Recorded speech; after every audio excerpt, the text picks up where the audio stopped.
entender, ¿no?, que el dolor, como dice, es una experiencia sensorial desagradable y emocionalmente también, por supuesto. Nadie está contento riéndose cuando algo le está doliendo. Está asociado a un daño. Ahora, vamos a ver qué es un daño. El daño, generalmente uno lo concibe pues como que yo me caigo de mi bicicleta o me tropiezo con un patín o alguien me golpea o de repente me atropella, entonces me causa un daño físico, ¿no? Pero el daño no significa o es exclusivamente de naturaleza física. Pueden haber distintos tipos de daño. ¿Ok?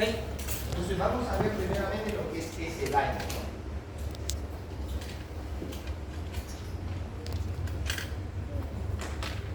Entonces vamos a ver los tipos de daño, los tipos de noxa también, porque alguien origina ese daño. ¿Ok?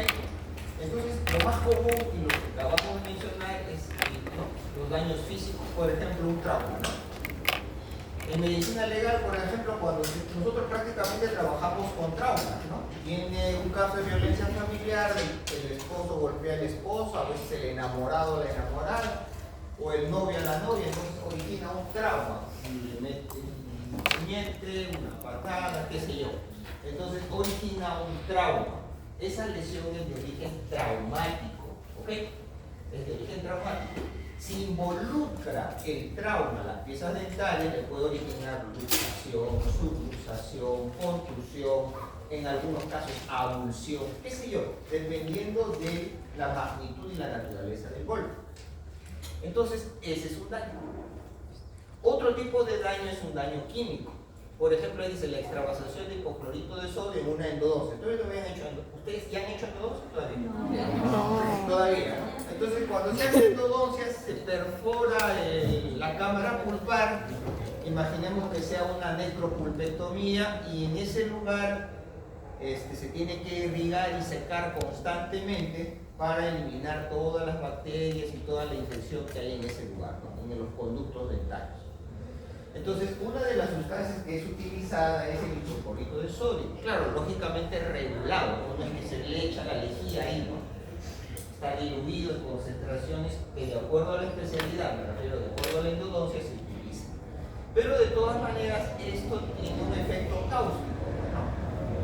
Entonces, cuando yo coloco, cuando voy a hacer mi endodoncia, tengo que colocar mi aislamiento absoluto.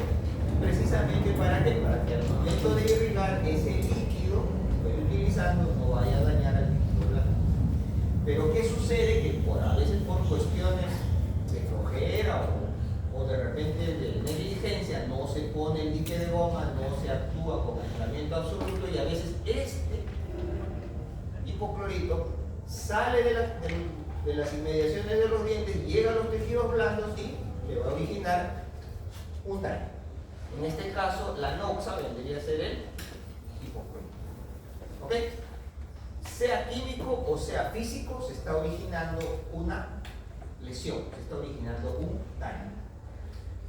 Y un daño biológico son las infecciones, ¿no? Las infecciones, por ejemplo, bacterianas, que generalmente es la que nosotros nos involucra como carrera, vale decir, cuando las bacterias que producen caries dental, ¿no?, llegan a las inmediaciones de la dentina, luego llegan a las inmediaciones de la pulpa, entonces van a producir un daño en el tejido pulpar, pero ya no es por una cuestión física, ni por una cuestión química, sino es por una infección bacteriana. ¿Estamos de acuerdo? Entonces, la noxa o el daño puede ser de estos tres tipos. ¿Ok? ¿Con qué es lo que generalmente nosotros o ustedes, que van a ser futuros dentistas, se van a enfrentar? Se van a enfrentar generalmente a este tipo de daño. Biológicos. Por eso que hay una señorita que está quejándose del dolor, ¿no? ¿Por qué? Porque van a haber caries, o van a haber caries profundas, van a haber compromisos pulpares, necrosis pulpar, qué sé yo. Entonces, ustedes se van a enfrentar a este tipo de daño biológico. Y como segundo lugar, este de acá. ¿Por qué? ¿Cuál? Porque imagínense, se vuelven odontopediatras. Los niños están con sus patines, ustedes saben cómo son los niños, pues jugando algo, por ahí se caen, se fracturan los dientes queda expuesta la pulpa, igual, ¿no? Hay dolor porque hay exposición pulpar, se presenta un tipo de daño físico. ¿Ok? El químico es más por negligencia, o sea, cuando no se trata correctamente, pero no es muy común en el caso de nosotros. ¿Ok?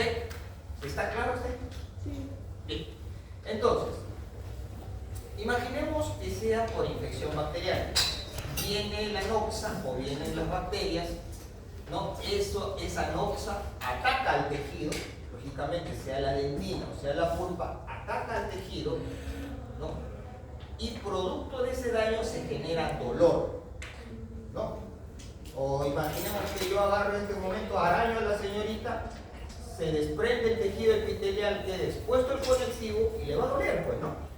Es lo mismo, viene la bacteria, ingresa a la cavidad pulpar o ingresa a inmediaciones de la dentina, eso lo han visto o lo van a ver en microbiología, ¿no? El Streptococcus mutans, ¿no? Y todos los que tienen que ver con la producción de la caries. El Streptococcus mutans es acidógeno, acidófilo y acidúrico, ¿no? Si la memoria no me falla. Entonces produce sustancias, daña el tejido y lógicamente genera dolor. Ahora, los dentistas, nosotros trabajamos siempre con un dolor de tipo inflamatorio. ¿Por qué? Porque al dañar el tejido, ese tejido se inflama. Y al inflamarse el tejido, genera dolor. ¿Ok? Yo estoy acá, saliendo por la puerta, de repente me golpeo, se inflama, produce dolor. Entonces, por favor, métanse esto a la cabeza. Nosotros trabajamos con un dolor de tipo inflamatorio. Por eso es que lo he resaltado ahí. ¿Ya? En menor porcentaje se produce un dolor neuropático. Ese es otro tipo de dolor. Por ejemplo, cuando hay neuralgia del trigémino, ese es un tipo de dolor neuropático. Eso no es producido porque me golpeo, porque viene un químico o viene una bacteria y produce dolor. No. Es un tipo de dolor que se produce por una cuestión neuropática. Cuando nosotros hablamos de neuralgia del trigémino, a veces el paciente viene y dice, doctor, me está doliendo esta zona, y a veces es irregular el dolor, y uno le revisa, no tiene caries, uno le revisa, no tiene remanentes, uno le revisa, no hay una caries o una cavidad cariosa que me haga suponer pues que ahí, por ejemplo, puede haber una inflamación de la pulpa o una lesión apical. Le toman una radiografía panorámica, tampoco encuentran nada, y entonces solo por la sintomatología y la semiología uno puede saber que tiene neuralgia del trigémino.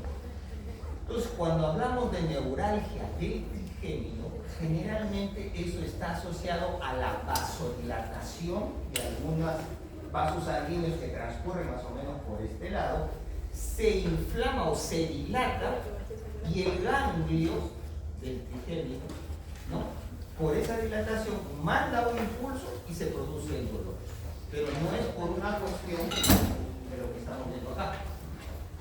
Esto, por lo tanto, es distinto de esto. Por lo mismo, cuando yo voy a dar un medicamento, tengo que identificar cuál es el origen del dolor, si es por esto o si es por el otro. ¿Qué es lo que más hacemos nosotros? El inflamado. ¿El físico? Biológico. Esto es raro que se presente, pero puede presentarse. Cuando está el potencial de membrana es así, ¿no? El potencial de membrana, cuando se transmite el impulso nervioso, se despolariza la membrana plasmática del axón, hace así, ¿no? En el caso de la neuralgia del trigémino, entonces así. Por eso es el dolor, por la vasodilatación que ya les mencioné. Entonces son dos cosas distintas. Entonces aquí yo tengo que dar un tipo de fármaco y aquí yo tengo que dar otro tipo de fármaco. Para saber qué dar, pasa primero por un diagnóstico. Si yo no doy un buen diagnóstico, ¿cómo le voy a dar esto? Y eso es lo que pasa, ¿no? No saben dar la mayoría de los colegas diagnóstico de neuralgia del trigémino y ¡pum! Le meten un AINES, un ibuprofeno. ¡Pum! Le meten un ketorolaco, cuando no tiene nada que ver. Entonces, jóvenes, es importante que ustedes sepan de dónde viene el dolor. Ahora, en lo que respecta a las siguientes diapositivas, nosotros vamos a enfocarnos o mejor dicho, en un dolor de tipo inflamatorio. ¿Quedó claro? ¿Hay alguna pregunta? Bien, esta diapositiva también es importante. ¿Por qué? Porque acá vamos a ver tipos de dolor o escalas, perdón, del dolor. Entonces hay un dolor leve, que es este primer escaloncito de acá, ¿no? Por ejemplo, es un dolor post extracción de un diente. ¿Usted también hace extracción? No. Ya. Cuando vayan a hacer extracciones, una vez que uno ya hace la extracción, imaginemos que no ha sido traumática, ha sido dentro, digamos, dentro de lo normal. Entonces el paciente se va y se retira. Entonces posiblemente el paciente ni dolor sienta, o si va a sentir un dolor post extracción, va a ser leve. ¿Ok? Es un dolor leve. Entonces por eso dice dolor post extracción de un diente normalmente implantado. Puede haber un dolor moderado que se está agarrando.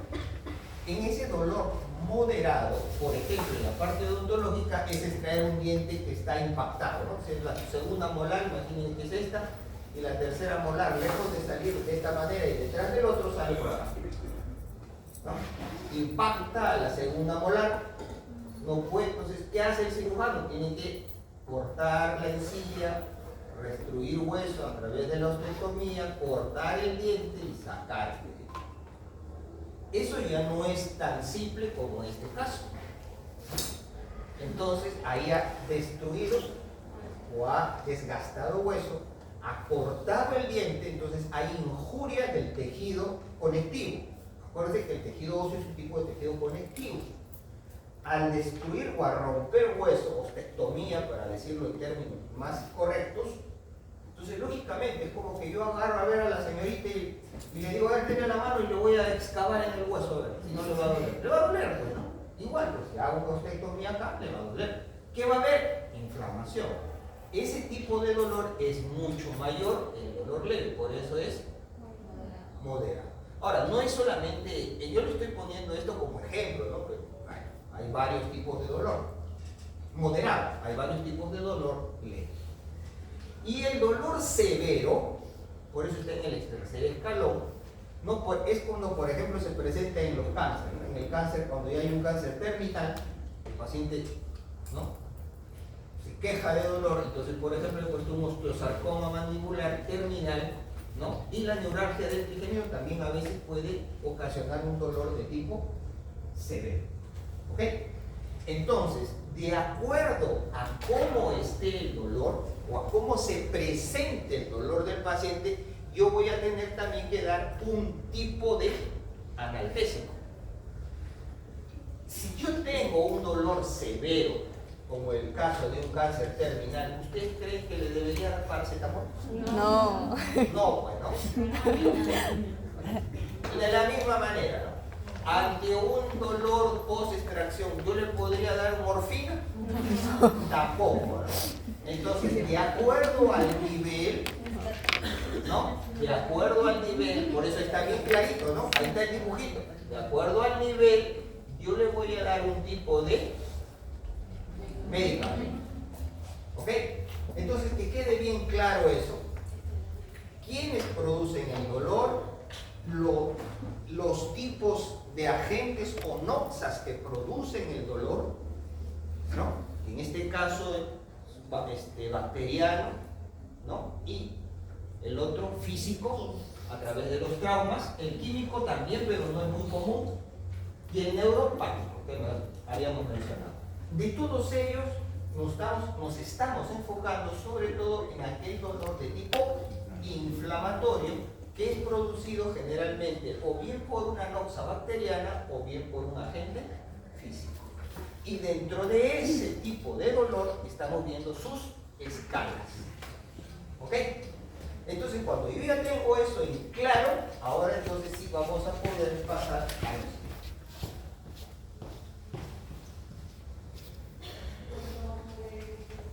AINES, que son los que generalmente nosotros utilizamos en odontología.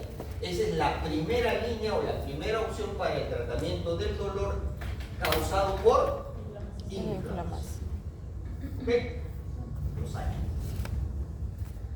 Entonces, todos los AINES, sin excepción, bueno, de repente por ahí habrá alguna, son analgésicos, antiinflamatorios y antibióticos. ¿Ok?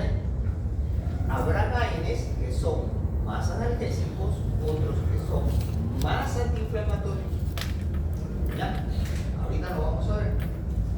Pero en general, todos los AINES son de tipo analgésico. ¿Estamos de acuerdo? Bien.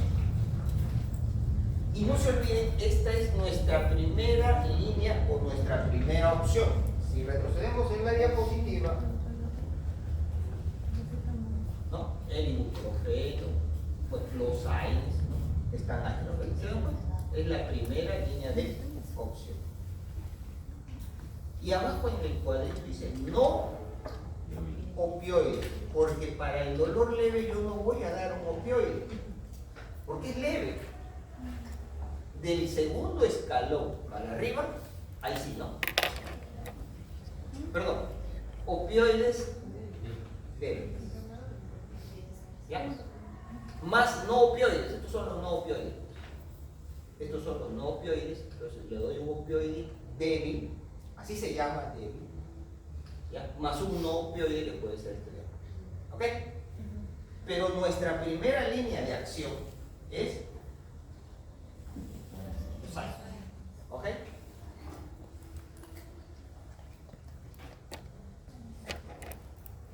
Entonces vamos a entender cómo se produce, ya no en términos físicos, químicos, sino cómo se produce el dolor un poquito en términos más ya de enzimas, más un poco bioquímicos, para que se entienda. Pero no vamos a entrar mucho en la parte del detalle de la fórmula y esas cosas, porque no viene al caso. Nosotros hacemos, ¿qué tipo de farmacología?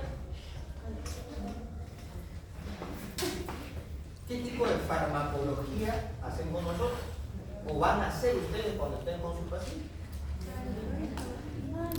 ¿Ustedes van a hacer la farmacología que hacen los bioquímicos, los que estudian farmacia?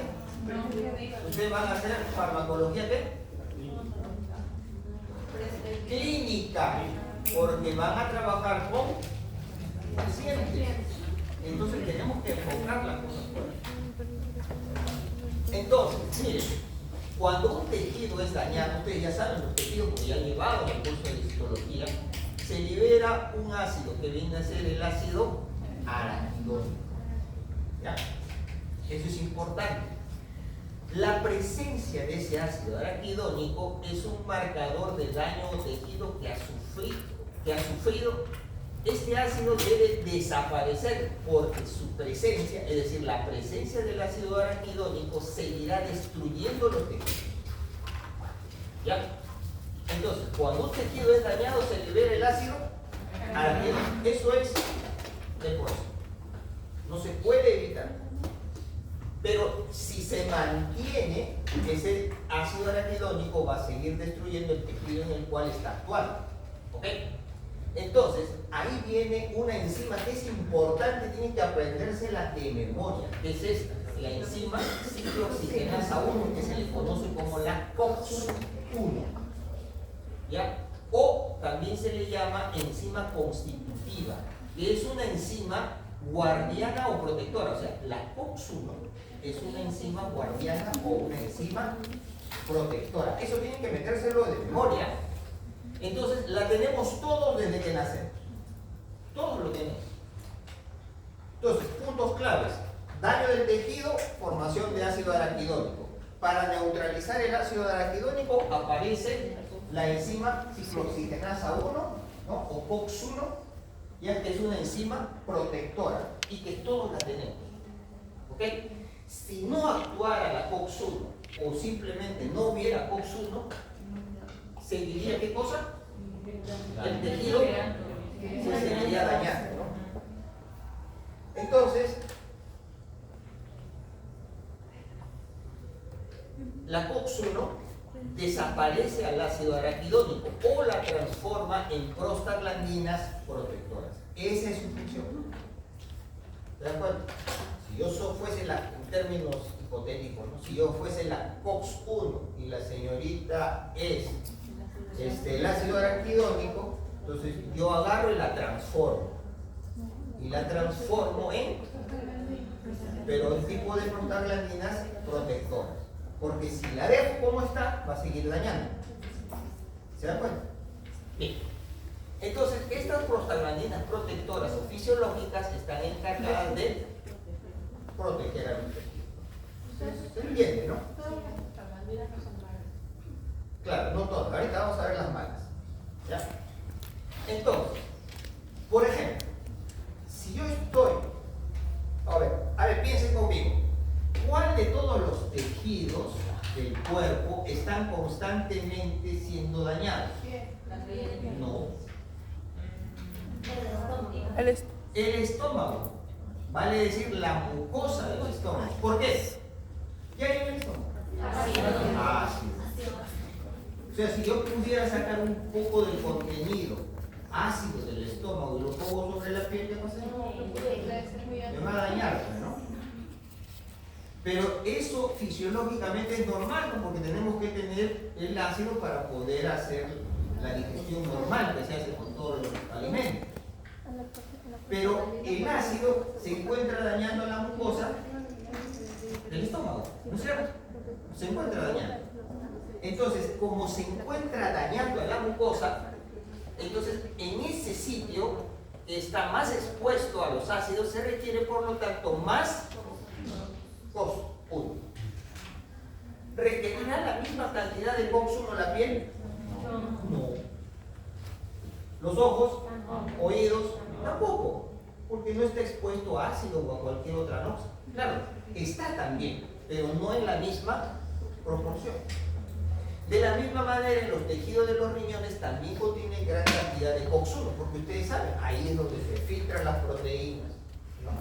Y es un sitio donde se filtran muchas cosas de desecho.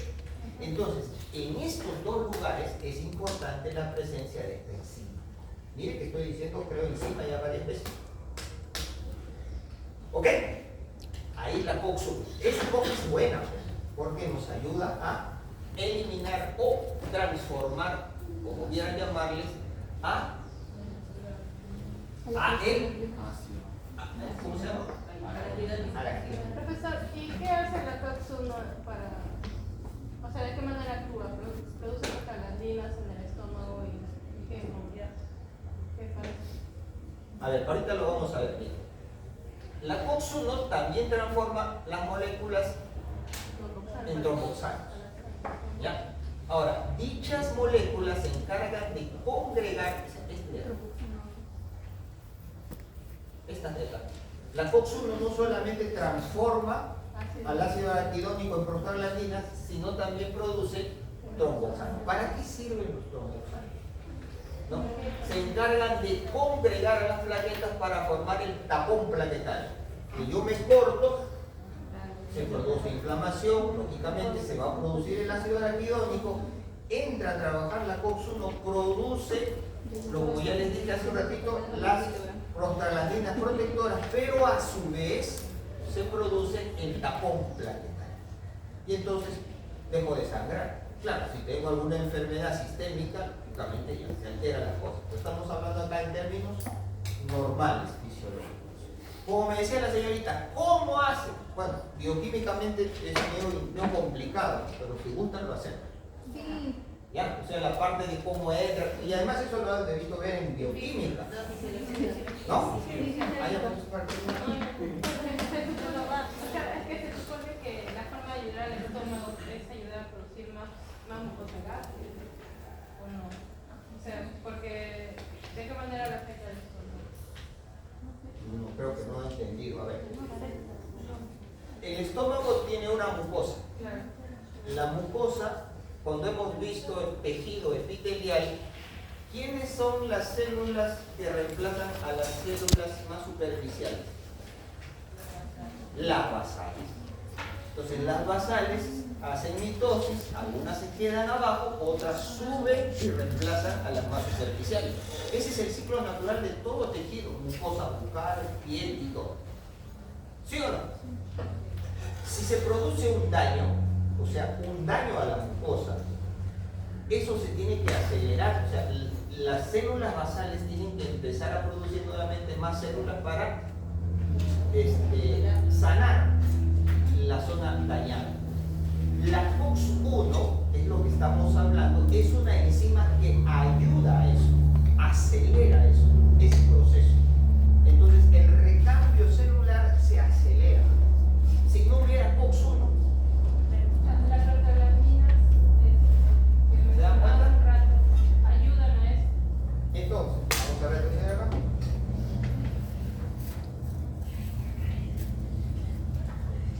Entonces, desaparece el ácido araquidónico y la transforma en prostaglandinas. Prostaglandinas. Esas prostaglandinas son las prostaglandinas protectoras. Aparte de toda esta situación que le estoy diciendo del cambio de las células que se produce de manera histológica, las prostaglandinas son prostaglandinas protectoras que están de alguna forma cuidando, protegiendo a esa mucosa. ¿Ok? Y cuando hay dolor y la persona toma aspirina, la aspirina va a eliminar también prostaglandinas protectoras. Cuando hay dolor, O sea, se supone que ahí aparece la COX-1 cuando el ácido araquidónico aparece. El ácido araquidónico aparece cuando hay dolor, ¿no? Entonces, se supone que se va a producir prostaglandinas protectoras. Asumo yo que es para producir las células basales que usted menciona. no. Las células basales se producen por un intercambio normal del tejido. Ese tiene su propio camino. Las prostaglandinas están protegiendo eso. Claro, pero la aspirina no funciona a nivel de disminuir las prostaglandinas. Entonces, a yo me refiero. No. Esta es la COX-1. Uno. Esto es fisiológico. Por eso estaba anteriormente en la diapositiva. Ahí está. ¿Qué son? O constitutivo. La tenemos desde el nacimiento. Lo que la señorita está hablando es la otra COX. COX-2. Esto es normal, fisiológico.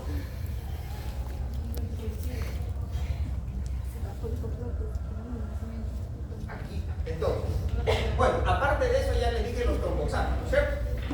Los tromboxanos que forman el tapón planetario para evitar el sangrado. Esta COX es la COX-2. La COX-2 no es constitutiva y se forma cuando hay un daño en el tejido. Pero la COX-2 se forma prostaglandinas patológicas, que son las que producen dolor e inflamación. O sea, si yo fuese la bacteria y empiezo a destruir a la pulpa, ¿qué tipo de enzimas están?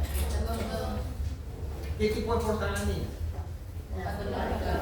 Patológicas. Y estas son las que producen. En el otro caso no es así. En el otro caso es la COX-1 que produce las prostaglandinas protectoras. Porque si no, pues imagínense, yo ahorita estoy sano, ahorita no me duele nada a mí. Pero estoy produciendo prostaglandinas en mi estómago, ¿no? Sí. ¿Me va a producir dolor? No. En todo caso, perdón, no me duele el estómago, ¿no? Porque son fisiológicas, son constitutivas, es parte de nuestra fisiología. ¿Y el Lyme es específico? O sea, ¿actúa a nivel de COX-2 más? Ahorita. ¿Ya? ¿Se comprendió? Sí. ¿Todo claro? La COX-2 también produce prostaciclina, que son las culpables de que el tejido se inflame más. ¿Ya? O sea, aparte de producir las prostaglandinas, producen las prostaciclinas. Y ahora, la COX-2, por lo tanto, es una enzima mala, porque genera dolor y destrucción del oso. Y la COX-1 es buena. Si queremos darle esa dualidad, entonces a la COX-1 le diremos que es buena y a la COX-2 le diremos que es mala. La 1 es constitutiva, es parte de nuestra fisiología, y la otra es producida por los agentes que vimos en la primera diapositiva. ¿Ya? Bien. Los AINES, todos bloquean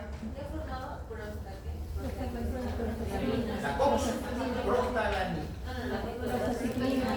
Prostaglandina es patrón. Ciclina,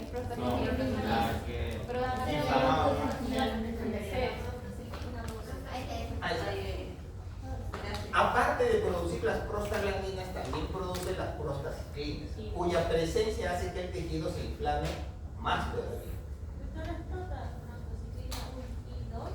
Y dos. Prostaciclina, no se complica. ¿Ya? Miren, lo que quiero que entiendan es la figura y no tanto la parte de la bioquímica, de no sé cuándo, porque eso nosotros no lo vemos. Pero yo les he tomado el examen, cosas que no he hecho. No. ¿Y entonces por qué me dicen eso? Yo les he puesto fórmulas bioquímicas, porque en mi criterio nosotros hacemos farmacología clínica. Y como es clínico, tenemos que trabajar con pacientes.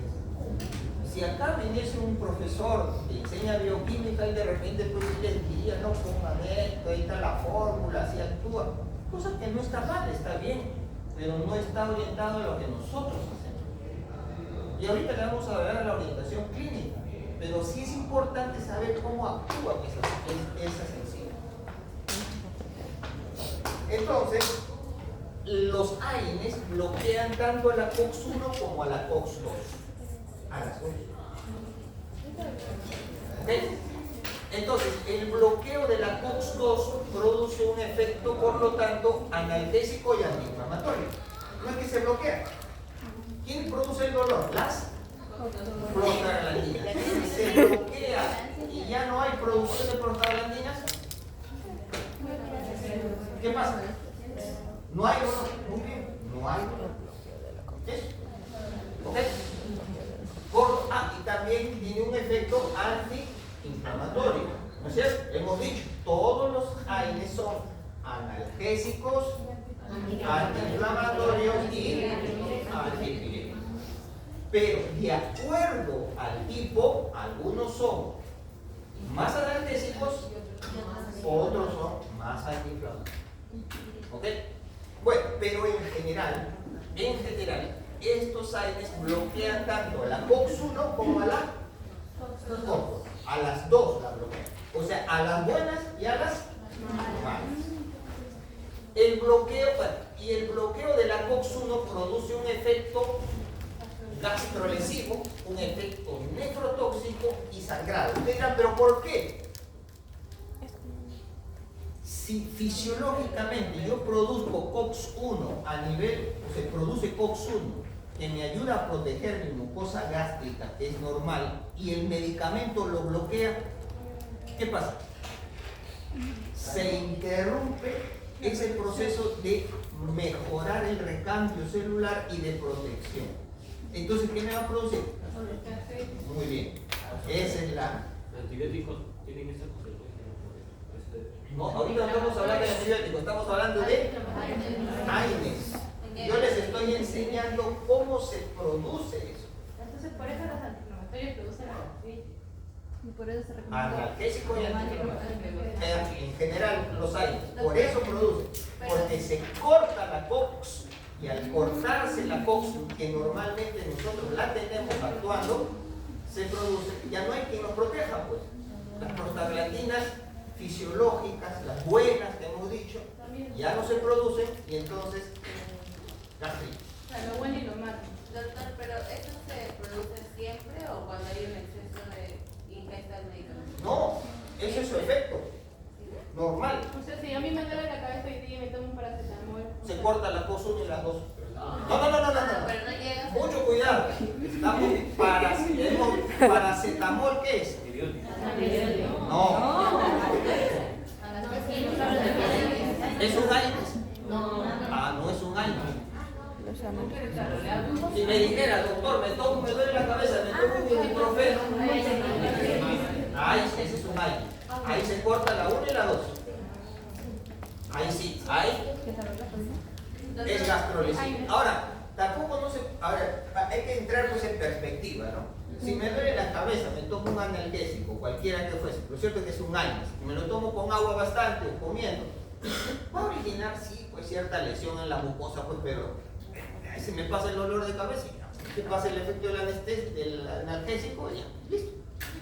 La gastrolesividad será pues chiquita, poquita, ¿no?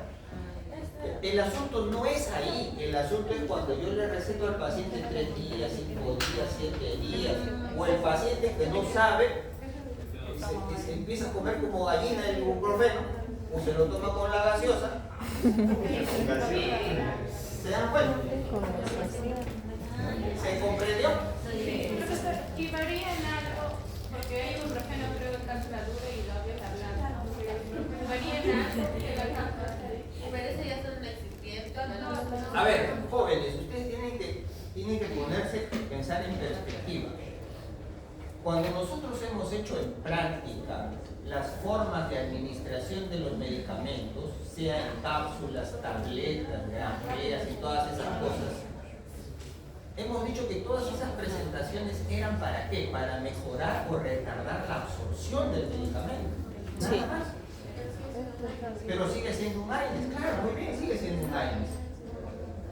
Este AINES está actuando sobre ¿qué? Las dos, sobre las dos, con la COX-1 y la COX-2. O sea, ¿y qué haría de diferente si me lo tomo en cápsulas, si me lo tomo o si me lo pongo?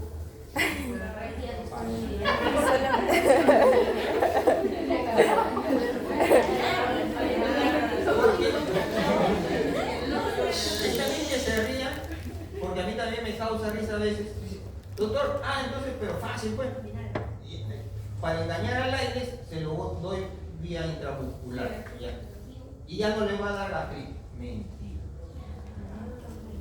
Yo les he dicho que el AINES, cuando ingresa al estómago, choca con el estómago o hace contacto con la mucosa, ¿se produce la gastritis? ¿Así se los he dicho? No. Yo no he dicho eso. Yo he dicho que corta A las dos o sea, cosas. si yo me lo tomo, o me lo trago, o me lo colocan vía intramuscular, sea por aquí o sea por allá, lo cierto es que la acción del fármaco corta la acción de las ciclooxigenasas, sea 1 y 2. Por lo tanto, sea parenteral o sea oral, lo cierto es que va a producir gastrolesividad. Ahí entra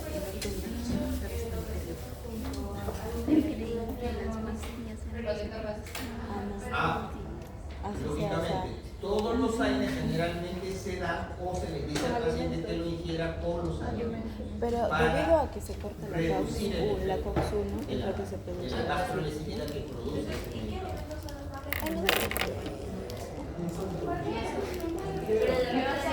O de repente, si no tengo la comida con bastante agua. El agua es vital ahí, ¿no? No solamente para los AINES, sino para...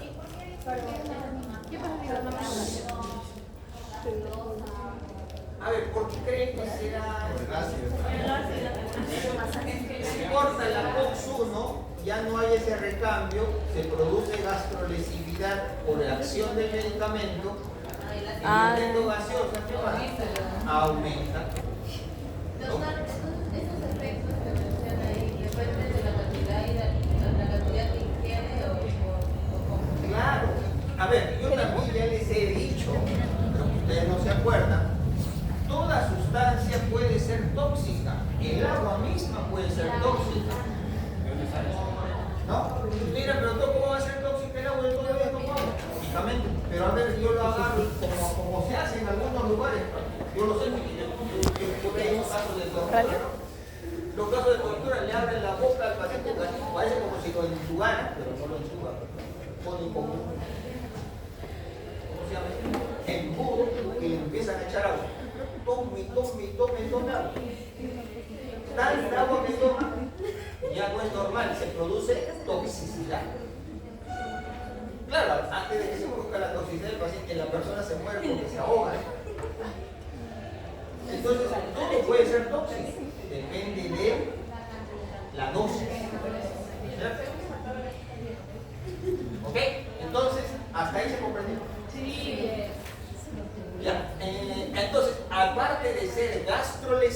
también es nefrotóxico, es decir, afecta a los riñones. Esa es otra característica. Y por supuesto, como ya hemos dicho, pues la COX-1, decíamos, ayuda al agrupamiento planetario. Si deja de estar la COX-1, ya no hay agrupamiento planetario, por lo tanto hay sangrado, ¿no es cierto? Ya explicamos lo de gastrolesividad y también por qué se produce la nefrotoxicidad. Por eso, ahí está, justo le cambió de color, es importante administrar AINES conjuntamente con los alimentos, sea su administración oral o parenteral. Ah, no, como me lo paso parenteral ya no como. Igual. ¿Quieren que coma? ¿Ok? Hasta ahí está claro, ¿no? Si no, por favor, pregunten. Y este es un gráfico que ilustra básicamente lo que he mencionado, ¿no? Bien, estos son los tejidos. Imagínense que algo similar sucede cuando el tejido es dañado ya no por una bacteria, sino por una cuestión física, vale decir, un trauma, ¿no? O sea, si por ejemplo la señorita está ahí hablando y yo ¡pum! Me meto un puñal.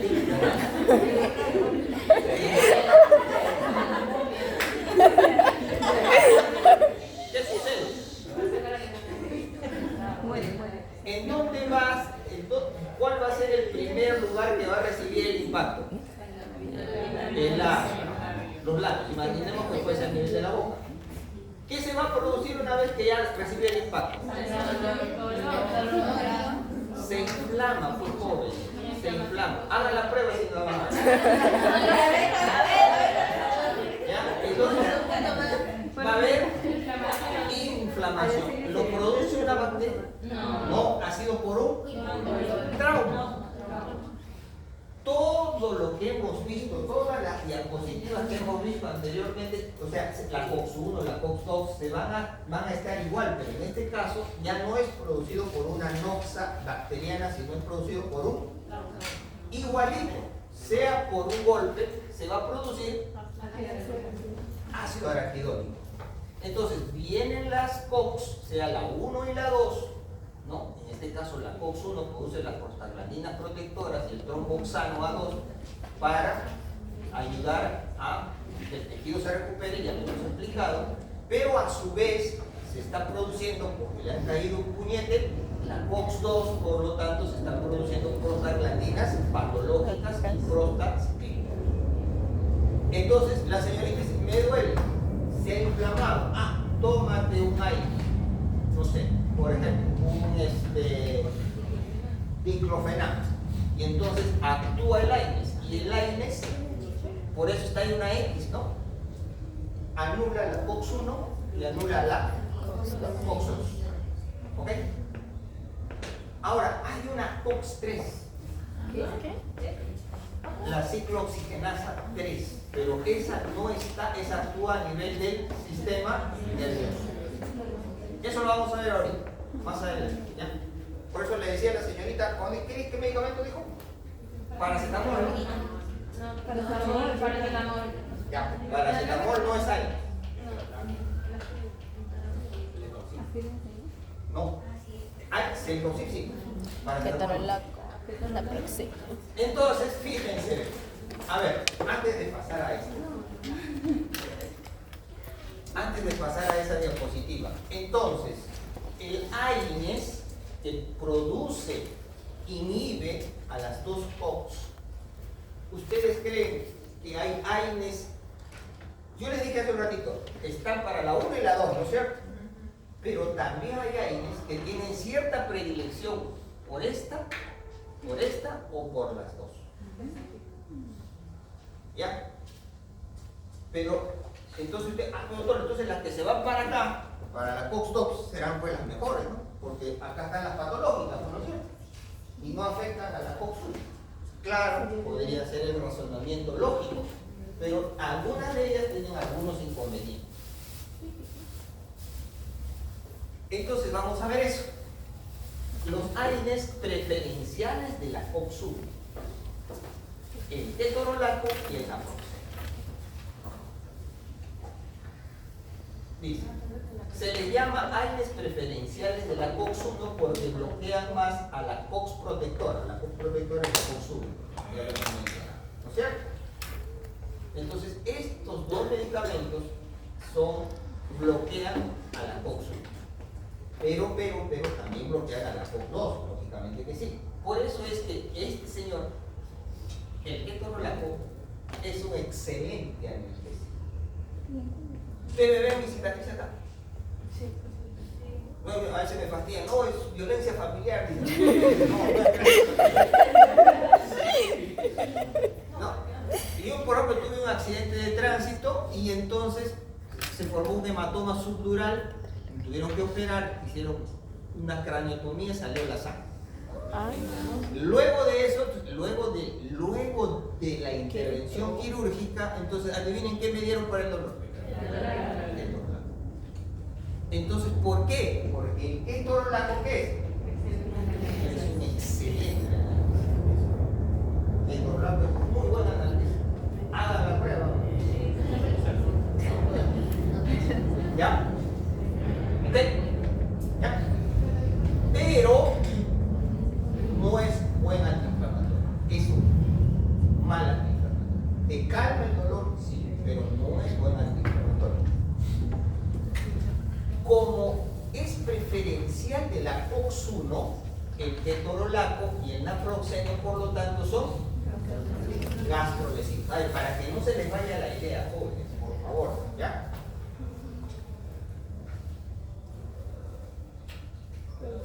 La COX-1, ya lo hemos dicho, es constitutiva y es una enzima protectora, ¿no? Protectora, sobre todo a nivel del tejido del estómago. Entonces, si el ketorolaco actúa sobre la COX-1, lógicamente va a producir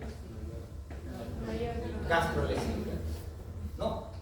Por lo tanto, también es nefrotóxico y por lo tanto produce, lógico, ¿no? ¿Se entiende? ¿Sí? Hemos dicho que la COX-1 produce que las plaquetas se acumulen para evitar el sangrado. Hemos dicho que la COX-1 produce prostaglandinas protectoras. ¿No? Hemos dicho esas cosas. Si se corta eso, por lo tanto hay gastrolesividad y nefrotoxicidad. Por lo tanto, si evita que se agrupen las plaquetas, por lo tanto habrá mayor sangrado. No hay coagulación.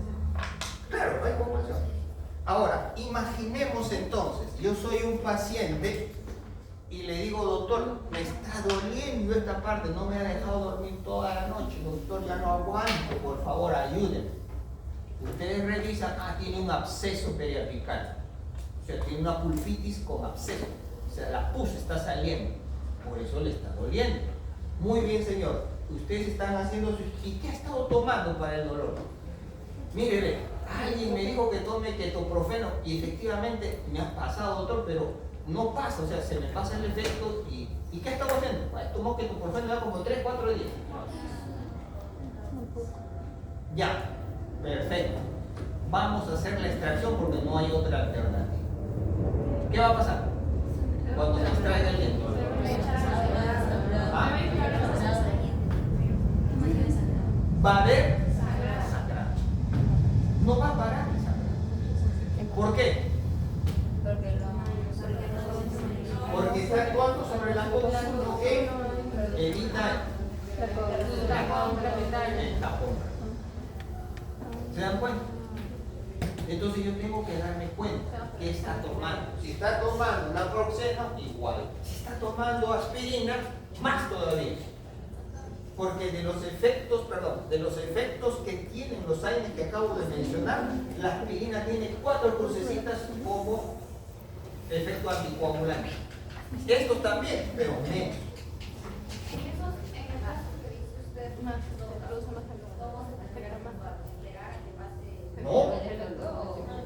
No, yo no voy a esperar. Que se te pase el efecto, y aguanta hasta que se te pase. No. Le tengo que dar otro analgésico, cambiarle el analgésico y lógicamente si tengo que extraer, pero ya tengo listo mi hilo de sutura Ya tengo que tener mi tapón, no me acuerdo cómo se llama ese tapón que se utiliza, pero efectivamente porque se pone ahí para un hemostásico para que se corte pues el sangrado, ¿no? Pero ya yo sé, pues, ¿no? Ya tengo que tener precaución. El otro. AINES preferenciales de la COX-1, AINES convencionales. Los AINES convencionales, ahí viene el ketoprofeno y el ibuprofeno. Mírenme, estos medicamentos tienen un riesgo de gastrolesividad moderado. O sea, no es como en los anteriores, era más potente, originaba más gastrolesividad. ¿Ya? Los AINES convencionales bloquean tanto a la COX-1 y a la COX-2 por igual. En cambio el otro era preferencial de la. El ketoprofeno es muy buen antiinflamatorio, mucho mejor que el ketorolaco, pero poco menos analgésico que el ketorolaco. Van por ahí. Por eso uno de los medicamentos que mejor se utiliza en odontología para el dolor y la inflamación es el ketoprofeno. El ketoprofeno. Pero a veces no lo recetan mucho. ¿Por qué no lo sé? Bueno, podría ser, no sabe, como dice su compañero. No, pero entonces el ketoprofeno es bueno, ahí está pues. Si no, busquen a ver si el doctor está metiendo la mano. Busquen ahí. Me está engañando. En mi tiempo le decían así por fastidiar. ¿Ya?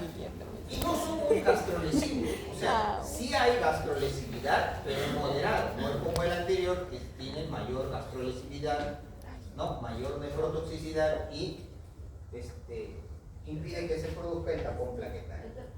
Si una persona, no sé, es diabética y no toma y se hace medida, eso no se castigaría. Pero siempre y cuando la persona no esté medicada o no esté tomando sus medicamentos. Porque si yo fuese una persona diabética y estoy tomando mis medicamentos, mi glucosa está dentro de los parámetros normales.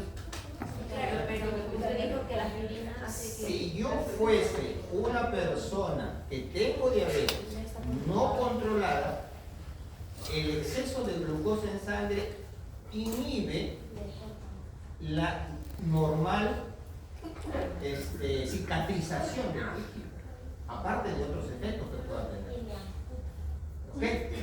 Creo que sería peor en el caso. No, escuchen, claro, entonces, pero estoy hablando que no permite la adecuada cicatrización de los tejidos.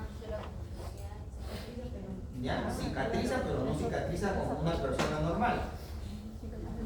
Y asociado al hecho de que está tomando un AINES, pero el AINES no tiene nada que ver con la cicatrización, sino con el sangrado.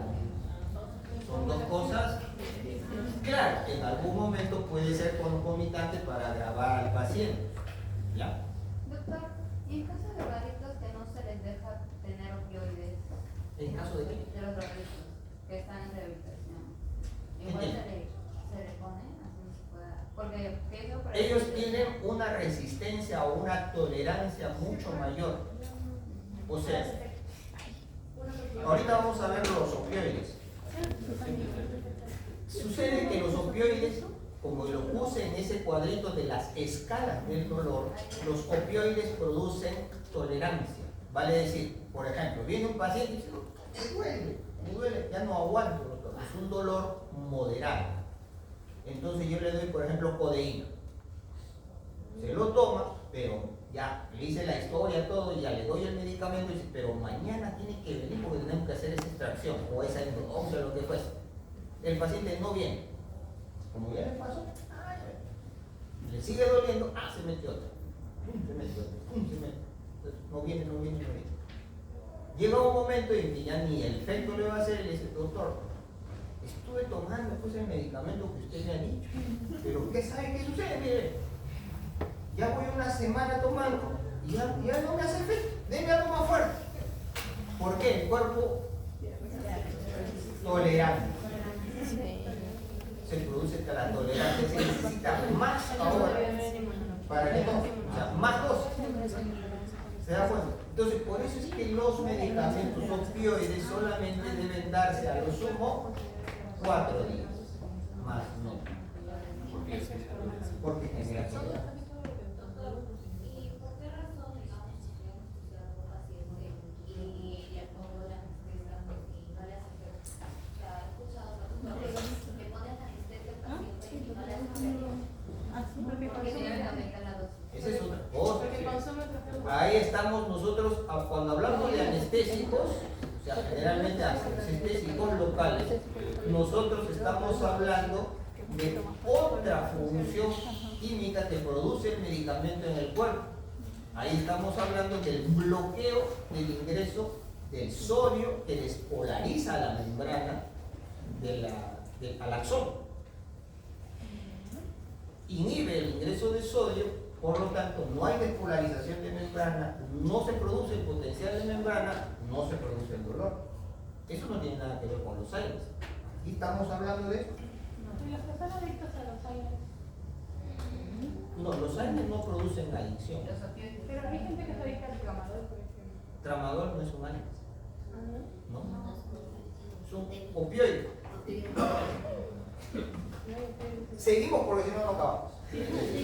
Entonces, estos AINES bloquean a la COX-2. El diclofenaco, por ejemplo, por el puesto, el diclofenaco y el meloxicam están como preferenciales de la COX-2. Es muy buen antiinflamatorio y también tiene un buen efecto analgésico. Los dos, ¿ya? Pero lógicamente es poco menos que el ketorolaco. Por eso decía, el ketorolaco es excelente para el dolor, pero no es buen antiinflamatorio. No, el meloxicam es bueno, ¿eh? El meloxicam también es muy buen analgésico. Ahí, justo está aquí, ¿no? El meloxicam también es muy buen antiinflamatorio y se administra cada 24 horas, una vez al día nada más. Si me dijeran por el meloxicam es buen analgésico, también es buen antiinflamatorio. Y como se administra una sola vez por día en 15 miligramos, entonces el paciente toma cada 24 horas. No es como el ibuprofeno o el ketorolaco que a veces se tiene que dar cada 6 o 4. ¿Se dan cuenta? Entonces tiene un tiempo de vida prolongado, ¿no? Y se acuerden del tiempo de vida media que les enseñé, ese cuadrito que subía y bajaba y cómo se le da. Por eso es importante, por favor, que aprendan eso. ¿Ya? Entonces se da una vez cada 24 horas. ¿Ya? Estos son los preferenciales de la COX.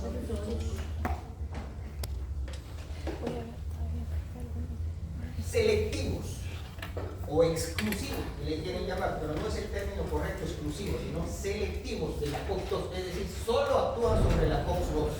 Ah, bueno, serán pero mejores, dirán ustedes. Y solamente actúa sobre la COX-2. Entonces no produce nada la COX-1, pero hay que darle COX-2 a todos. Pero ¿qué sucede? Tiene efectos adversos. Ahí está, ¿no?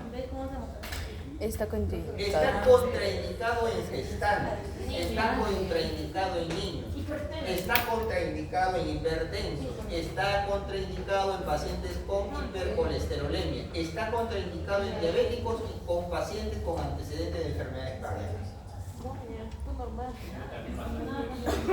¿Se dan cuenta? Entonces, claro, es selectivo para la COX-2, muy bien. Pero si yo fuese un paciente que estuviese con hipercolesterolemia, que aquí en el Perú hay un montón, todo el mundo va y se come su salchipapa, hamburguesa, otro dice su, ¿no? Y cosas así. Claro, pues todo el mundo come así, ¿no? Pizza, pollo a la brasa, toda comida chatarra. Entonces su nivel de colesterol y el nivel de las LDL y HDL están así, pues, ¿no? Y su colesterol global o total también está por los cielos. Claro, de repente ustedes también, pero ni cuenta se dan porque están jóvenes. Como están jóvenes, no sienten, pues. El problema es cuando tengan mi edad.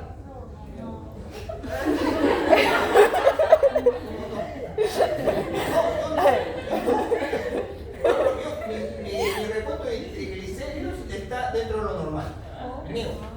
Mi colesterol total sí está un poquito elevado, pero en general, pues más no bien como quisiera, pero sí. Pero a ver, sáquenle un nivel de colesterolemia a cualquier docente que tenga mi edad, casi. ¿Cuánto está más suave?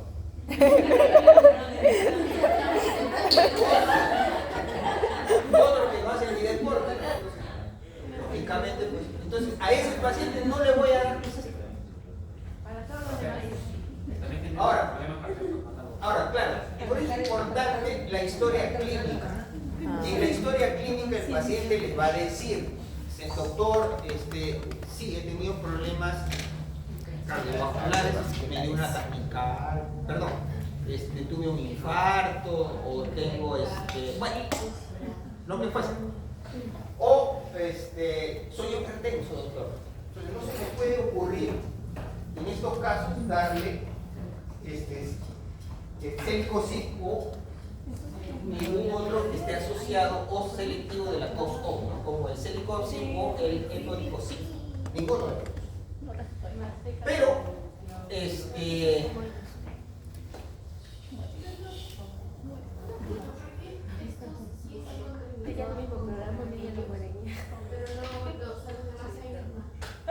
por su composición química. Claro, o sea, de que actúa sobre la COX, pero es como un paquete, ¿no? Es como cuando yo me caso con este chico porque es simpático, tiene todo, pero viene como un paquete, pero podrá ser simpático, podrá ser todo, pero también es más espeso, más celoso, o qué sé yo. Ese viene como un paquete, ¿no? Y no hay un antiinflamatorio no afecte así tan drásticamente. Sí, ahorita vamos a ver. Entonces, Tranquilo, el riesgo de está ahí la gastritis siguiente y nefrotoxicidad es bajo y frecuente. Es bueno en estos sentidos, pero es malo en este otro. Entonces, por ejemplo, si me dice, doctor, tómese un Celicoxib, me lo tomo, yo no tengo nada de esto. Y afecta mucho porque, o sea, como digamos, ¿no? El paciente llega, cuando vas a la zona andina, la gente no sabe a veces qué enfermedades tiene. Entonces, Pero yo ya les he dicho, todo paciente que viene a mi consulta le tengo que hacer, si ya es viejo, historia clínica, tomarle la presión, saber si tiene glucosa, la glucosa alta, y lógicamente en la historia me va a decir si soy hipertenso, ¿no? O si tengo problemas cardíacos, o si soy diabético. Eso les he dicho. Eso hay que tenerlo en cuenta. Ahora, si no lo hacen, o si el paciente les miente, y ya es problema del paciente. Por eso es que cuando uno le va a decir al paciente, va a darme sus datos, tiene carácter de declaración jurada. Por eso es que hay algunas historias en las que al paciente le hacen firmar, para que después no diga, Dios no le dijo. ¿Se dan cuenta? Pero son 3. ¿Ok?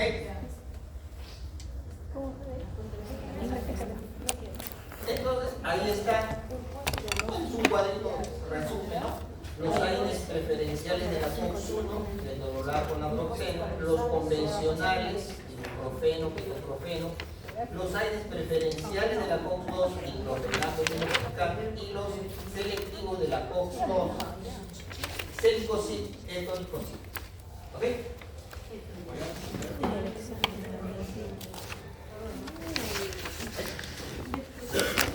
Eso me lo voy a pasar a la delegada para que se lo ponga. sí, pero En el examen, en la última pregunta del examen. Entonces, como efectos adversos, ustedes ya se pueden imaginar, los efectos adversos son gastrolesividad, ¿no? Para reducir esto debo administrar preferencialmente un selectivo de la COX-2, como en el caso que les decía. Yo no tengo diabetes, no tengo problemas de la presión, digamos, no tengo problemas cardiovasculares, tengo un dolor importante, un Celicoxib. No voy a tener problemas, ¿no? Y lógicamente, como todo hay, tengo que darlo conjuntamente con los alimentos. Ahora, hay también casos, por eso lo he puesto aquí, que si imaginemos que el paciente tiene gastritis, yo le puedo dar omeprazol también. El omeprazol si yo lo tomo en la mañana, entonces me va a cubrir todo el día. Entonces cuando tomo un AINES, como el omeprazol ya está actuando, se produce o se reduce la gastrolesina. Pero se lo tengo que dar porque este omeprazol tiene efectos adversos también. Calcifica. Entonces, hay que advertirle al paciente, porque el paciente dice, me tengo gastritis, entonces tome el omeprazol como la gallina, y como pica el maíz, él mete el omeprazol. El omeprazol es solo protector, porque no te ayuda a regenerar la mucosa. Sí. Nada más que eso, protector. Siempre se me olvida, ¿cómo se llama la bomba que se produce? Omeprazol. Eso, inhibe la bomba de protones. Pero no es que se haya una recuperación, o sea, no es que intervenga en el proceso de recuperación propia de la mucosa. ¿Ya? La mucosa se recupera por su cuenta, pero lógicamente es más fácil que se recupere en un ambiente donde no hay ácido que en un ambiente con ácido, ¿cierto? Bien. ¿El omeprazol cómo se administra? Porque me han dicho que se toma en ayunas, pero también me han dicho que tengo que tomarlo 1 hora antes de comer. Entonces, ¿cuál es la indicación? En el caso de nosotros, por ejemplo, si nosotros vamos a recetar omeprazol, solamente será en el caso de que el paciente les diga tengo gastritis. Nada más. Y entonces será antes de los alimentos, en ayunas. Me tomo un omeprazol, actúa y después de un ratito tomo mi desayuno. Tengo todo, pero ese no es, vuelvo a repetir, ustedes no son gastroenterólogos, ¿sabes? El tratamiento para gastritis o de repente alguna otra afección de la mucosa gástrica, eso se lo tiene que dar el gastroenterólogo 2 veces. Generalmente son 2 veces al día. Uno en la mañana y otro en la noche. ¿No? Conjuntamente con otros medicamentos. No solamente, porque si yo tengo gastritis por cuestión del Helicobacter pylori, entonces aparte del omeprazol tengo que tomar otros antibióticos. ¿No? 1 gramo de amoxicilina. Se me ha ido el otro nombre, ¿no? Claritromicina. Pero eso no lo va a recetar usted porque ustedes no son gastroenterólogos. Y si lo hiciera, están cometiendo intrusismo. ¿Ok? Legalmente hablando.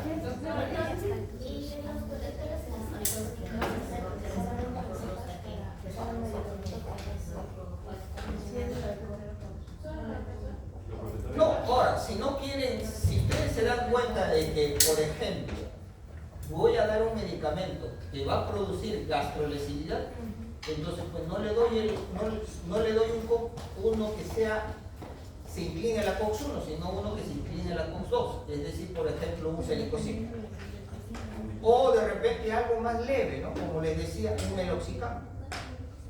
También produce gastrolesividad, pero no tanto. ¿Se dan cuenta? Meloxicam. Doctor, ¿cuál es el efecto colateral del consumo ¿Sí? de omeprazol? Va. Entonces opto por el meloxicam. Ahorita vamos a decir, doctor, pero ya está, no quiere ningún aire. Pues le damos un paracetamol. Paracetamol es un aire. Ahorita vamos a ver. ¿Cuál era el efecto colateral del omeprazol?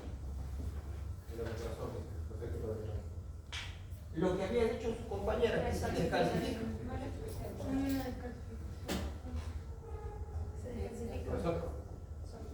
¿Qué medicamento ayuda a recuperar la mucosa gástrica? Porque, bueno, yo sé de uno, pero sé que no. No lo sé. No le podría decir qué medicamento.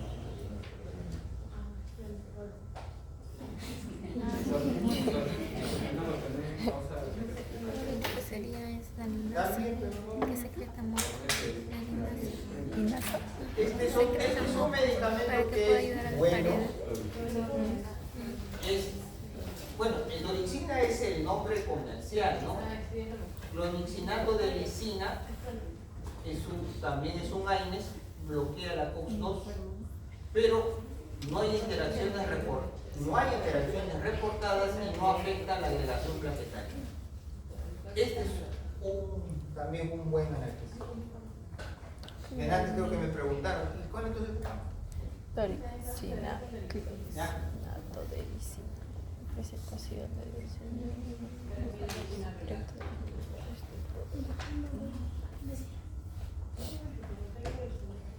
Ahí está.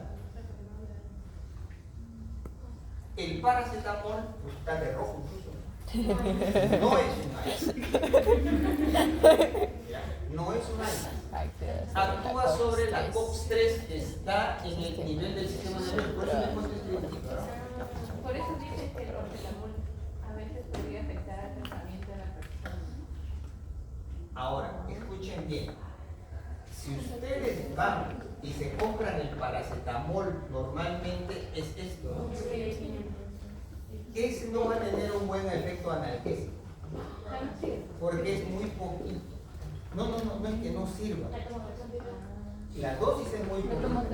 Si ustedes quieren que el paracetamol tenga un efecto importante en la disminución del dolor, le tienen que dar 1 gramo de paracetamol cada 6 u 8 horas. En el caso de los niños, ahí sí hay que sacar, ahí sí ustedes vayan al hospital del niño, van al hospital del niño y al niño lo pesan, ¿no es cierto? Sí. ¿Por qué lo pesan? Porque cuando van a dar el medicamento, le dicen, le tiene que dar 5 mililitros, 10 mililitros, 15 mililitros, pero el médico no le dice porque se le da la gana.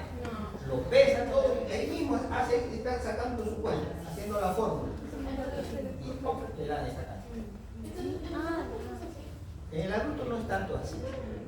No, hasta una persona cuando cumple 12 años o mayor de 12 años ya se le puede dar los medicamentos en pastillas, cápsulas, ¿ya? Pero a todos los niños es recomendable no darles pastillas, sino en suspensión. Sí, en suspensión, jarabes. Claro, en suspensión. No se dice en jarabe, sino en suspensión. Estoy cambiando. Suspensión oral. Yo dije jarabe, suspensión, corrige.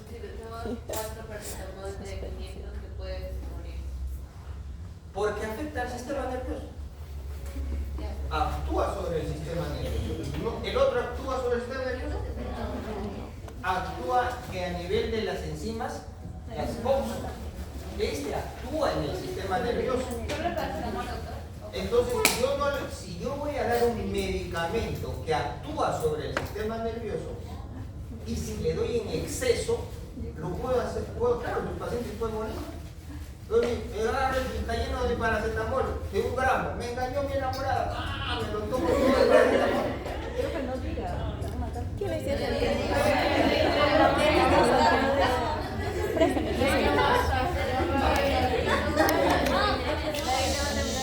Te preguntaba lo del peso porque es que mi papá, digamos que pesa como 90 kilos y es alto, entonces a él le daban dos paracetamol de 500 o a veces 2,5 porque no le hacía efecto y me dijeron que era por eso.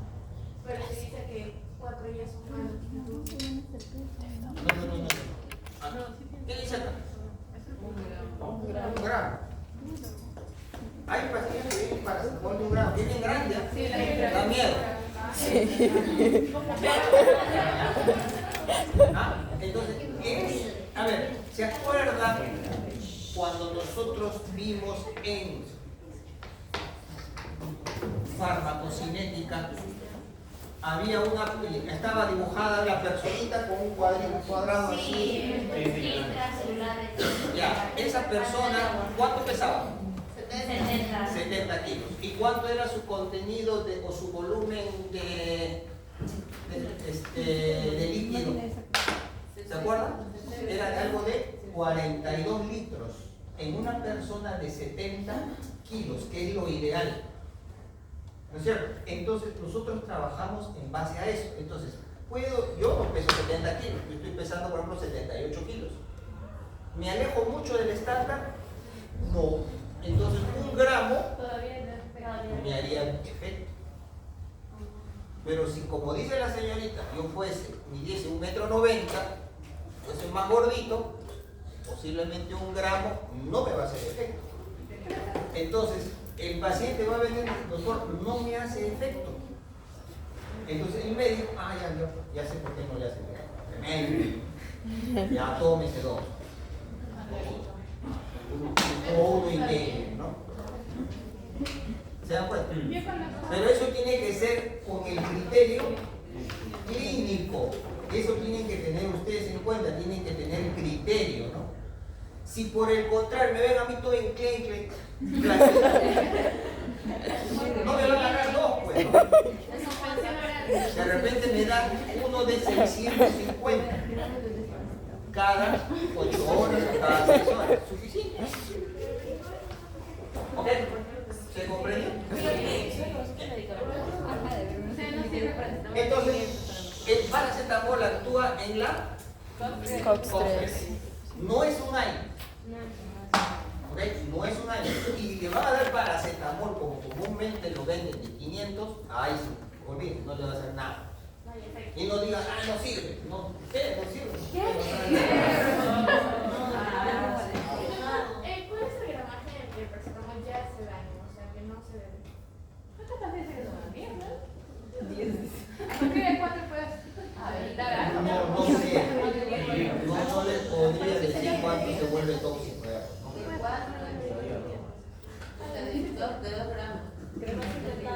Bien.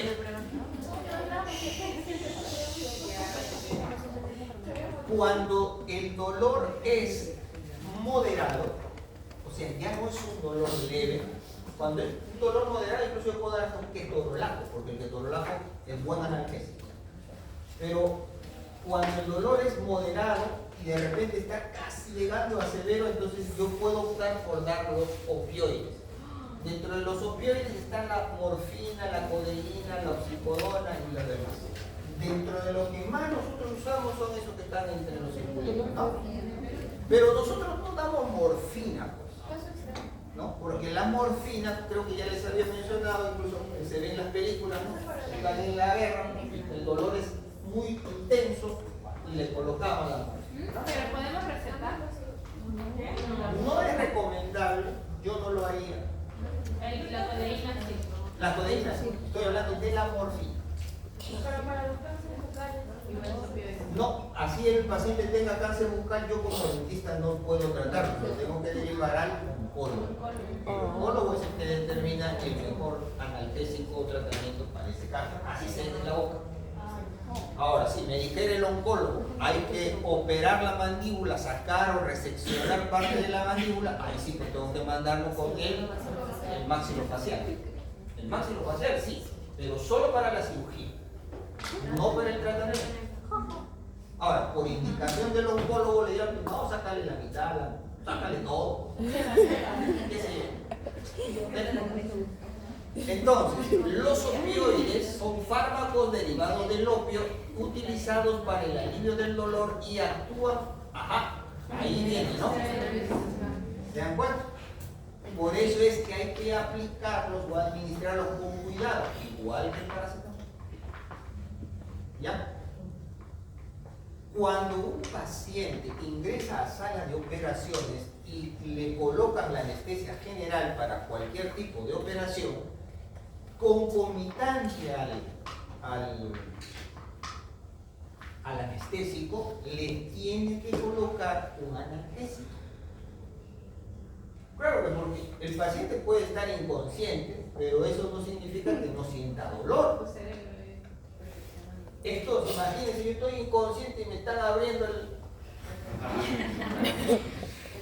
No le voy a dar, pues, entonces, dale un ibuprofeno. No, le tengo que dar necesariamente un opioide. Pero eso no lo hace el cirujano, eso lo hace el anestesiólogo. Y lo está monitoreando, sus signos vitales, y le está colocando el opioide.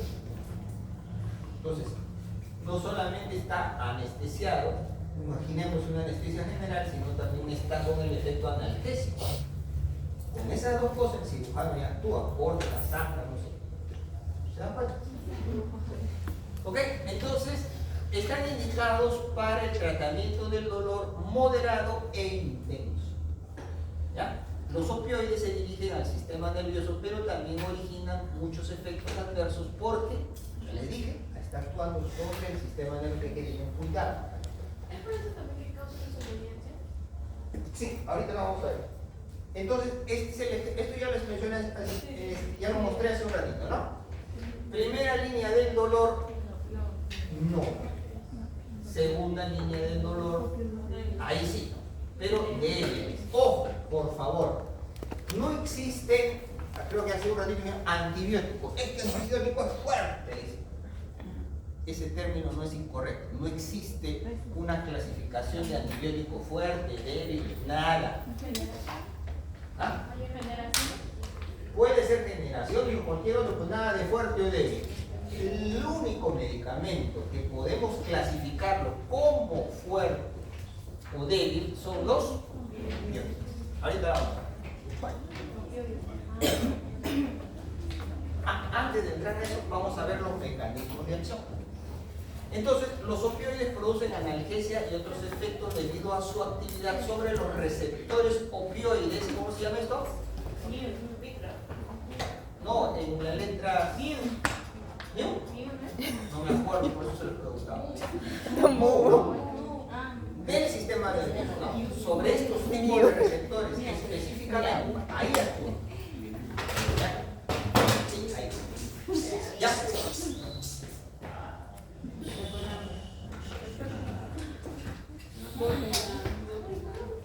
Sus recomendaciones. Tratamiento del dolor moderado o severo. Ya les dije. En pacientes que son alérgicos a los AINES. Ya hemos visto la clase anterior, creo. ¿Cuáles son los tipos o las reacciones adversas a los medicamentos, ¿no es cierto? Y que habíamos dicho que el tipo B, no, el de Bizarro, que generalmente originaba una respuesta inmunológica al medicamento. No era la A de aumento, ¿no? Ni la C de crónico, ni las otras, sino era la B, porque producía un efecto o producía una reacción, inmunológica. Entonces, yo tomo un AINES, me empieza a salir ronchas y me pone rojo, doctor, soy alérgico al AINES. Ah, ya. Entonces, como no le voy a dar un AINES, pues opto por un opioide. O por el paracetamol, ¿no? Que no es un opioide, ya les he dicho, el paracetamol no es un AINES. Tampoco es un opioide. ¿Qué es? Claro, es antipirético. Antipirético. A mí me dieron paracetamol y tuve reacción de un rash, pero por ese rash me dijeron que ya era alérgica a los AINES y por eso ya no me dieron nada para que y estuve tratándome naturalmente. No. Si usted, yo puedo reaccionar adversamente a cualquier medicamento, cualquiera sea su naturaleza. Si en el caso, como dice su amiga, reaccionó alérgicamente al paracetamol, pues no le voy a dar paracetamol, pues no. Pero no significa que otro AINES. ¿Pero usted ha probado tomar ibuprofeno? Me parece que era por tanto medicamento y eso que estaba tomando mucha sobrecarga y reacción cruzada. De repente había una reacción cruzada, que es otra cosa. Pero ahorita ya no me aseguro. Entonces, si no puedo tomar paracetamol, tomo AINES. Si no puedo tomar AINES, tomo paracetamol. Si no puedo tomar ninguno de los dos. Pero si eres alérgico a un AINES, no va a ser a todos, ¿no? Sí. Cuando uno es alérgico a un AINES, posiblemente sí sea alérgico a los del grupo de familia que tiene, ¿no? Por ejemplo, ketorolaco y ibuprofeno. No, perdón, ketoprofeno y ibuprofeno, ¿no? Ahí, va por ahí. Les decía, administrar por tiempos Cortos de terapia. Produce adicción. y en bajas dosis para potenciar el efecto de esos analgésicos. Claro, tolerancia. De otra zona.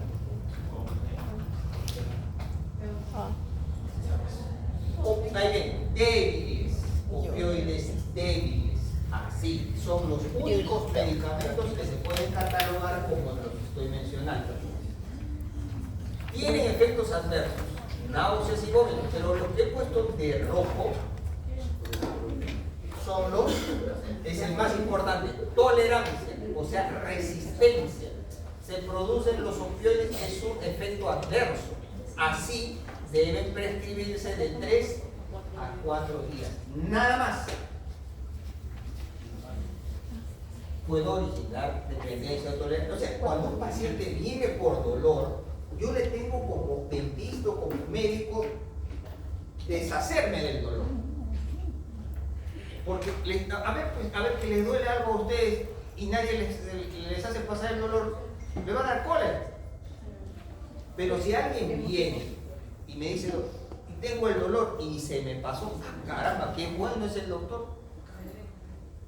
Pero concomitante a eso, al paciente no lo tienen que dejar ir.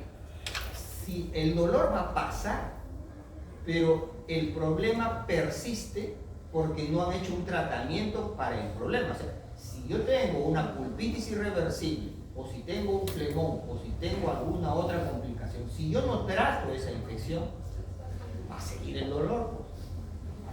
Entonces el paciente vivo, ya me pasó el dolor, me voy. Me ha dicho que vuelva mañana, que voy a volver. Y sigo tomando.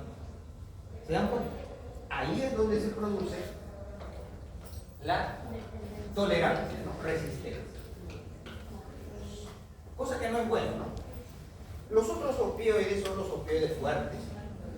Entonces, si les pregunto en el examen cómo se clasifican, en débiles y fuertes. ¿Y los antibióticos también? No. Ni ningún otro medicamento. ¿Ya? Okay. Entonces, igual producen dependencia y tolerancia, ¿no?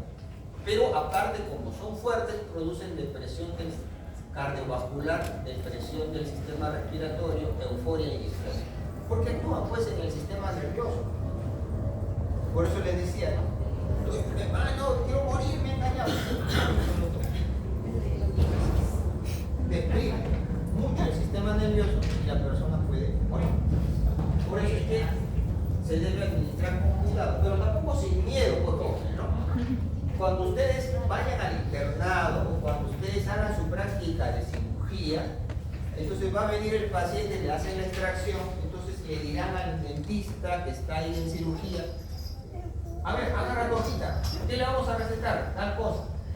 Pero ustedes le tienen que decir al doctor, doctor, este paciente es hipertenso, o este paciente tiene diabetes, o este paciente tiene problema cardiovascular, o este paciente es sano. En base a esa información, el doctor recétale eso, recétale eso. ¿Se dan cuenta? Si tienen una duda, entonces le dirán pues al doctor, doctor, ¿y por qué le receta eso? Porque el profesor de farmacología me ha dicho que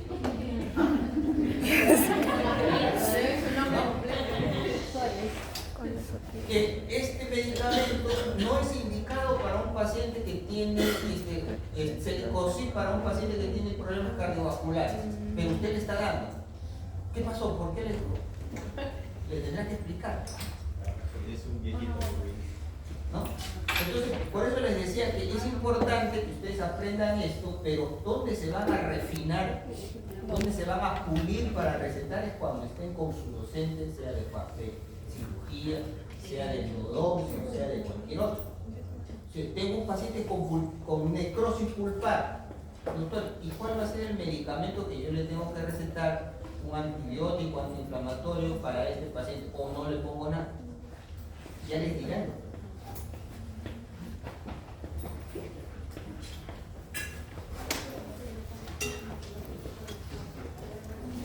Entonces vamos con la primera.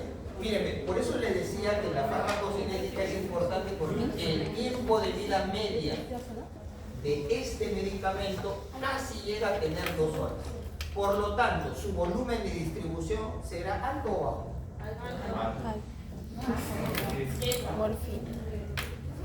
Cuando tiene un volumen de distribución alto, quiere decir que ese medicamento para que se diluya necesita gran cantidad de agua. No, había medicamentos, por ejemplo, que decíamos tiene un volumen de distribución de 1200 litros, pero yo tengo 1200 litros de agua, no, sino que el medicamento cuando ingresa, si bien tiene un volumen de distribución muy alto, pero eso significa que tiene alta capacidad de distribución, se distribuye y llega hasta los huesos. Claro, pero imagínense si tienen una osteomielitis, ¿tiene que llegar el medicamento al lugar de la infección o no? Por eso su volumen de distribución tiene que ser alto.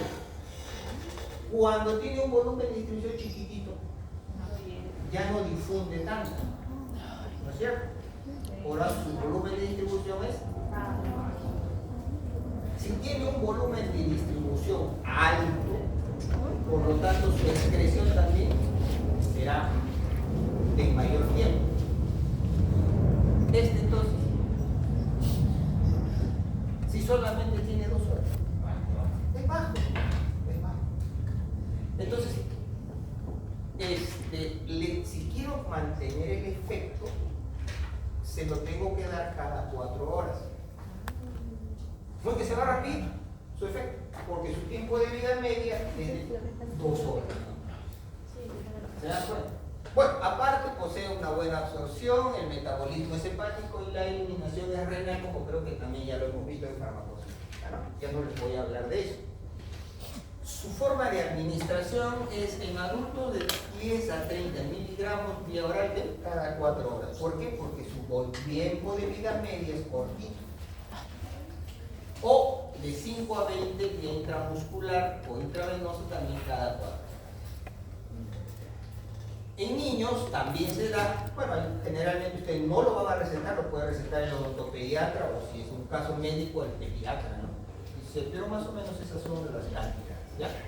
Se presentan en cápsulas de 10, 20, 60 miligramos y también en solución inyectable en 10 y 20 miligramos por mililitro. ¿Okay? El otro que se utiliza es la codeína. Pero la codeína, a diferencia de la morfina, tiene un tiempo de vida media mayor. Es mayor. Por lo tanto, ya no se lo voy a dar 4 horas. Se lo daré cada 6. ¿Ya? Igual, buena biodisponibilidad, metabolismo hepático, eliminación renal. Otros efectos de la codeína, aparte del efecto analgésico, es antitussígeno y antidiarreico, ¿no? Pero aquí estamos con este, ¿no? Efecto analgésico. Pero resulta que el medicamento, o sea, la codeína, no se vende como codeína pura y dura, sino se le vende combinada. Entonces, ¿cómo se le vende? Bueno, codeína de 30 miligramos más paracetamol, ¿no? Por ejemplo, es una marca que tiene 500 miligramos y 30, ¿no? Acá está, paracetamol, ¿de cuánto? No veo. 500. Y la codeína, 30. ¿Se dan cuenta? Se combina. Entonces, yo soy, aquí es importante, ¿no? ¿Qué es esto? ¿Es un AINES? No. ¿Es de? Sí. Entonces, si yo soy alérgico al AINES, ¿cuál me da? Este de acá, el típico. No me va a dar Voltaren, pues. Entonces, la confusión, o sea, esto es como cuando Goku se junta con Vegeta, ¿sí? Fusiona. Esa fusión de estos dos o de estos dos tiene un efecto potente analgésico. Entonces, si yo tengo un paciente que, por ejemplo, es alérgico a los AINES, su dolor es moderado o de repente intenso, entonces yo le receto codeína de 30 miligramos más paracetamol, como dice acá, ¿no? Sí. Y entonces, un efecto analgésico potente, ¿no? Me acuerdo de la fusión. Eso es bueno. ¿Se dan cuenta? Ahora, no es alérgico al AINES, pues entonces le doy el otro, pero no hay problema. ¿Ya? Los dos son buenos, sino que uno es para cuando si el paciente es alérgico y el otro no. O si no, indistintamente, ¿no? Puedo darle. Los dos tienen buen efecto analgésico.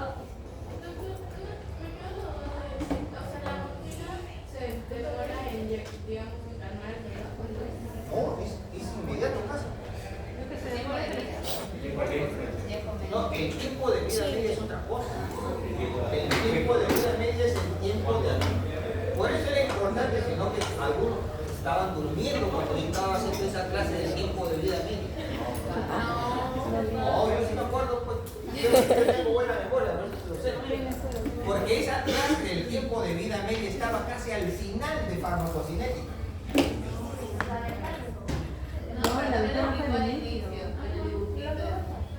Yo les decía, ¿no? Viene el medicamento, le doy y sube, llega a la cima y va bajando. Llega a la base y nuevamente sube, pero esa forma de administrar no es la correcta. Ingresa el medicamento, imagínense que llega acá, va bajando aquí, a la mitad, le vuelvo a meter el medicamento.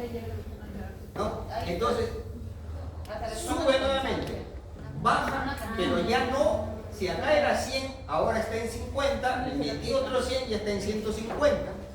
Baja a la mitad, es 75. Le vuelvo a meter 100, ya es 175. La mitad de 175 es 80. 80, le vuelvo a meter el medicamento, vuelve a subir, ya no está en, ahora, ¿cuánto sería ahora? 200 y pico. Baja a la mitad, llega un momento en que se vuelve plano. Y ahí se forma la ventana terapéutica, que es lo que se debe mantener. Entonces, dependiendo del medicamento, de cómo se elimina, hay unos que se eliminan más rápido, hay unos que bajan más rápido, otros que bajan más lento. Entonces, ese era el tiempo de vida medio. Ya son las 2 de la tarde. Allá vamos a terminar. El tramadol, importante, ¿por qué? El tramadol, miren, este es el que más usamos nosotros, Nati, pásame mis 2 hojas. el medicamento. Y ahí está su presentación, ¿no? Tramadol clorhidrato de 50 miligramos. Tiempo de vida media, mejor todavía, es más, de 5 a 7 horas. O sea, si una persona caliente el tramador podría ser depresiva, ¿Cómo? inhibe la serotonina. O sea, si una persona fuera Gracias, al tramador podría tener depresión. Ay, Podría, pero, a ver, ¿cuántos días se debe dar a la más? Sí. Pero si le puedo dar por 3,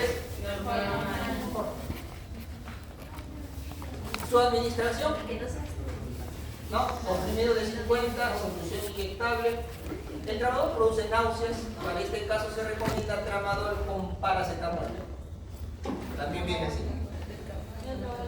Tramadol. Entonces, cuando ustedes ven ahí, en ese caso, el tramadol es 37 miligramos, pero si yo le doy tramadol puro, el de 50, ¿no? Definitivamente es un poquito menos. Con eso terminamos. Esta es la última diapositiva. caso clínico.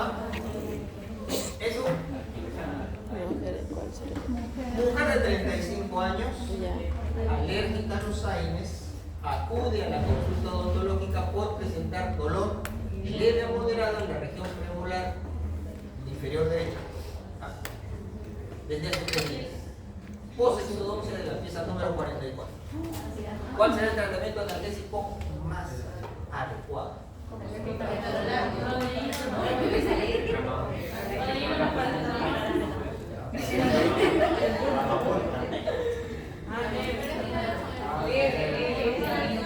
qué me voy a la codeína?